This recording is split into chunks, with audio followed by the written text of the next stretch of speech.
Okay, welcome back to Being Integrated. I'm Jude, and today's topic is kind of an odd one. I'm making a bold claim here that tantric meditation is actually one of the best or better forms of meditation for people with ADHD, or just anyone who struggles with focus, anyone who struggles with distractibility, and that it could actually have really positive effects on your restlessness, distractibility, and your ability to focus. Now, this might sound weird if you're not really familiar with what Tantra actually is.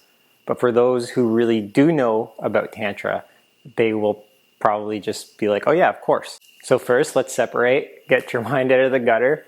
Tantra is not about sex. Tantra is a whole canon of teachings. It's a whole era. It's hundreds of years of teachings from not just Buddhism, but also Hinduism, Shaivism, and maybe even Taoism, except I'm not really super familiar with that. So Tantra is just like this whole movement that happened in these spiritual traditions around styles and types of practices. And there are probably tens of thousands of different tantric practices.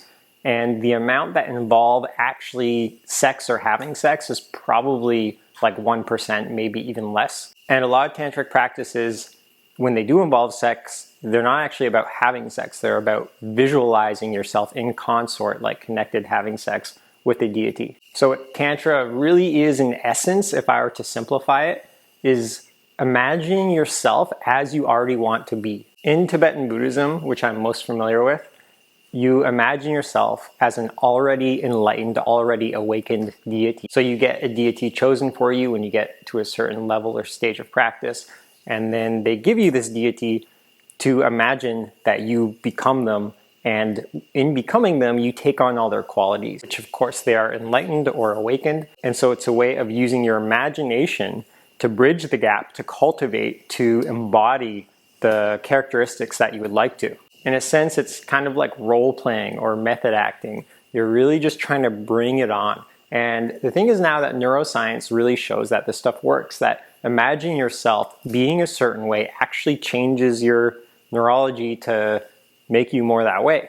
And this has kind of become popular in a lot of New Age meditation styles. And it's funny that a lot of the more traditional Buddhist practitioners look down on a lot of the New Agey kind of law of attraction, imagine yourself this or that, because there is a paradox here, because Buddhism is very much about accepting things as they are. It's about not trying to change things. It's about just wholly opening to our experience and accepting it and letting go of any goal setting or any of that. And so that makes Tantra kind of a paradoxical practice. It makes it very weird that you're actually trying to cultivate. You're not just accepting yourself the way you are. You're actually trying to be your best, most awakened, most connected, most whatever self.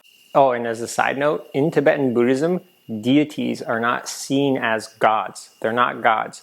They are actually projections of mind. But also in Tibetan Buddhism, everything is mind. Everything is a projection of mind. So it kind of gets a little metaphysical there. But you don't need to use deities as practice. You can use your imagination in any way you would like that really supports what your goals are. So you can choose kind of like a role model, somebody who you really want to be like, and then imagine yourself as them. Or you can choose the best version of you, your most authentic, most realized, most calm, centered, happy, all of that. So the key is to visualize the qualities that we want to embody and imagine ourselves embodying them. The other reason why this is so good for helping people with focus is because it gives our mind a lot to do. So in Tibetan Buddhism, when you imagine yourself becoming this deity, the deity has countless little trinkets on their body and they're holding things and these all symbolize things. And then there's also usually a mantra that you're reciting. And then you usually imagine something really cool happening, like this 1,000-petal lotus flower blooming out of your head and then nectar coming down and filling up your body and it filling with light until your body turns into a rainbow and then you kind of collapse it all into nothingness. And yes, this is the type of stuff that Tibetan Buddhists actually practice. So you can get creative, you can have fun, you can imagine yourself just radiant, full of light, full of whatever color of light you want, whatever makes you feel good. And just a note that in Tibetan Buddhism, they often use a golden white light emanating from your heart as a compassionate light, or like a white blue light that's supposed to be this like clear light of consciousness, of ultimate reality, the ultimate, most pure form of energy, really.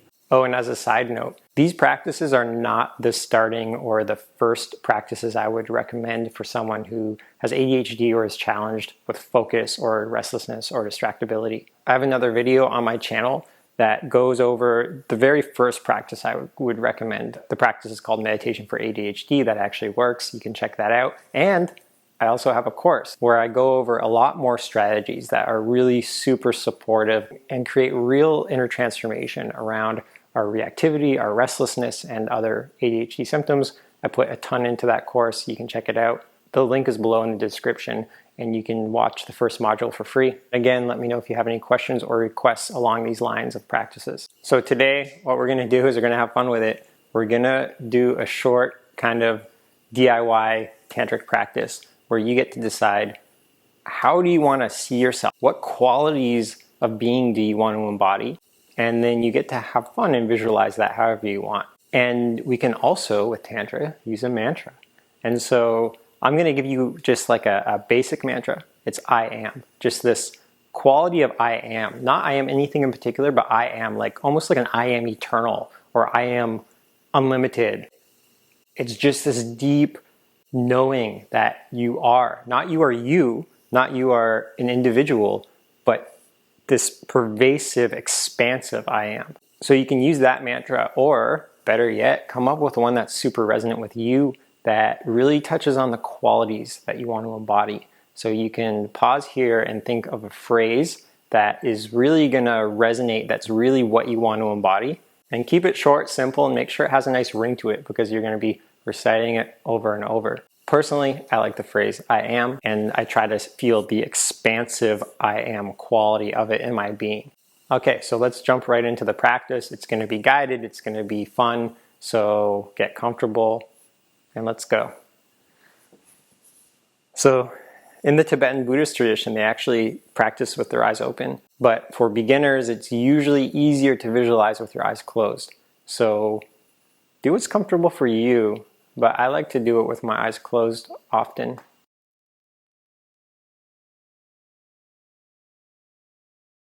And then just start to feel, how does your body feel right now? What's happening internally?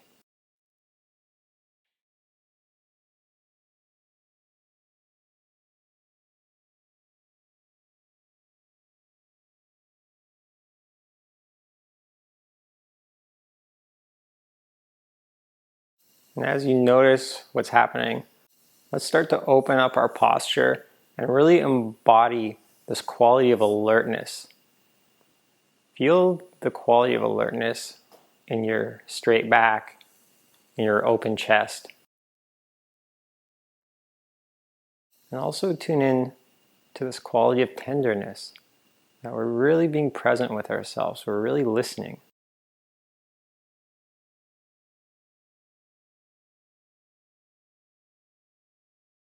It's almost like this self-care where we're feeling what's going on in our body with a nice compassionate quality of awareness. With a nice compassionate quality of awareness.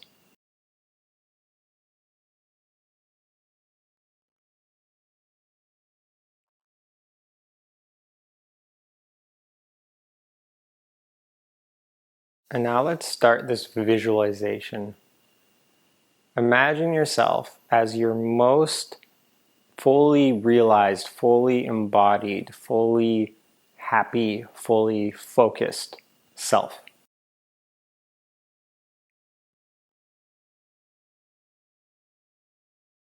What would your posture be like if you were to truly embody this way of being?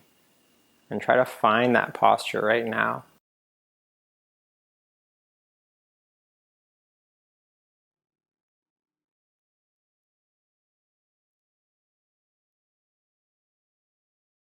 What would your facial expression be like if you were to embody this quality of self? And allow it to wash over you. All of your body, feel that sense of relaxed ease, but also that solid presence.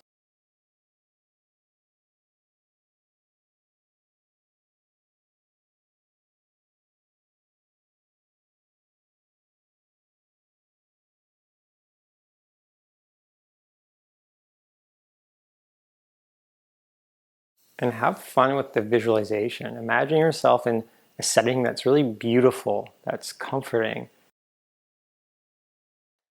that helps you relax.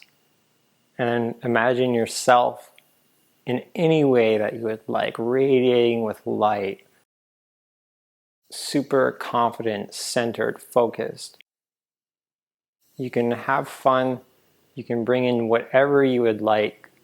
Surround yourself with flowers or hummingbirds, whatever is good for you.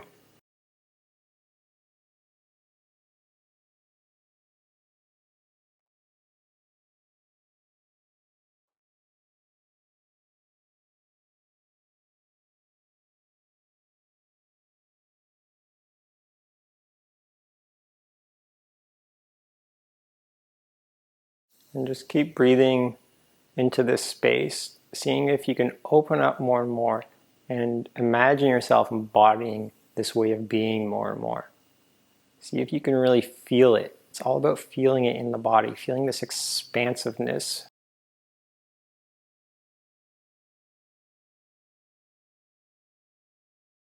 And now you can gently start your mantra, either the one you've chosen for yourself or the I am mantra. I want to say it with a nice ease, but not a dry ease, kind of a loving, gentle ease.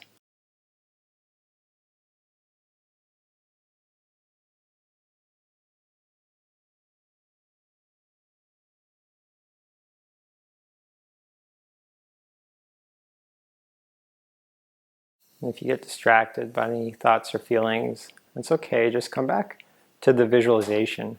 Come back to embodying this image of being your best self.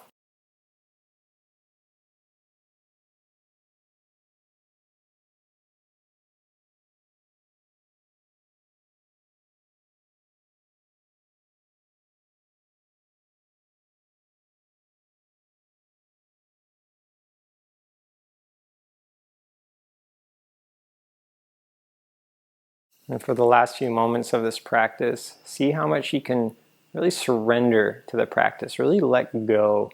Feel this expansiveness, this not really holding on, not trying so hard, but let the visualization just wash over you. Let it just be there. Don't force it, but see yourself in this way with a sense of ease, with a sense of knowing, and really feel that knowing in your body.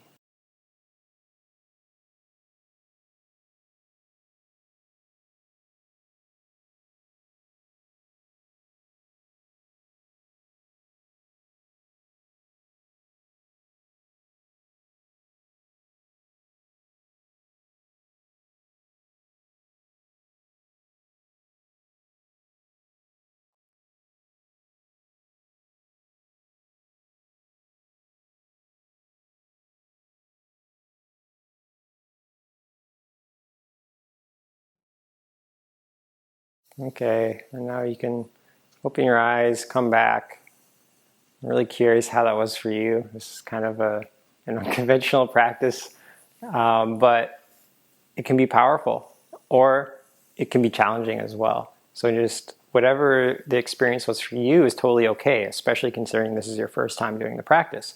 If you're not into it, then don't do it. I have plenty of other great practices on my channel, and I also have my ADHD course. But if it did work for you, or if you feel like there's something here that you want to do this, there's a lot more to explore. And let me know. Maybe I'll do some more practices along these lines if you're into that. So thank you again for tuning in. It's been great. Much appreciated.